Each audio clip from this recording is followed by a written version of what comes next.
আহলে বাইতের মহব্বতে আল্লাহ পাক রব্বুল আলামিন বলেন, এই রাসূল আকরাম সাল্লাল্লাহু আলাইহি ওয়াসাল্লাম, আপনি দিন ধর্ম মযহাবকে প্রচার এবং প্রসার করার মানুষে আপনার জীবনের সমস্ত কোরবানি আপনি দান করেছেন, কিন্তু এর বিনিময়ে আপনি কোনো কিছু কারো কাছে চান নাই। আমি আল্লাহ আপনাকে বলছি, আপনি এখন বলে দেন সমস্ত পৃথিবীর বিশ্ববাসীকে,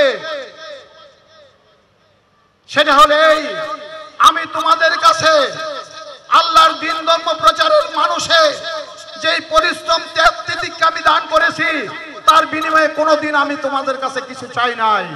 এখন আল্লাহ কর্তৃক আদিষ্ট হয়ে আমি তোমাদেরকে বলতেছি, তোমরা আমার আহলে বাইতকে মহব্বত করবে। কোরআনুল কারিমে মহব্বত শব্দটা না, এর হচ্ছে মুআদ্দাত। মুআদ্দাত মানে কি? মহব্বতের সর্বশ্রেষ্ঠ মকাম। এরপরে মহব্বতের আর কোনো উরুজ নাই। মাছ যেরকম পানি ছাড়া এক মুহূর্ত থাকতে পারে না, মানুষ বাতাস ছাড়া এক মুহূর্ত বাঁচতে পারে না, মর্দে মোমেন আহলে বাইতের মহব্বত ছাড়া তারা এক মুহূর্ত বাঁচতে পারবে না। আল্লাহ পাক কোরআনুল কারিমে আমাদেরকে দান করছেন, সুবহানাল্লাহ।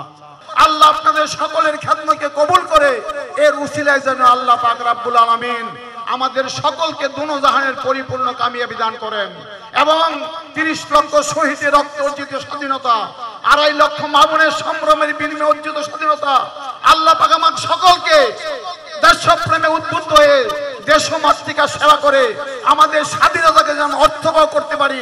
আমরা সকলে মিলে যেন ইনশাআল্লাহ এই সোনার বাংলাকে হীরার বাংলা করতে পারি। আসসালামু আলাইকুম ওয়া রাহমাতুল্লাহি ওয়া বারাকাতুহু।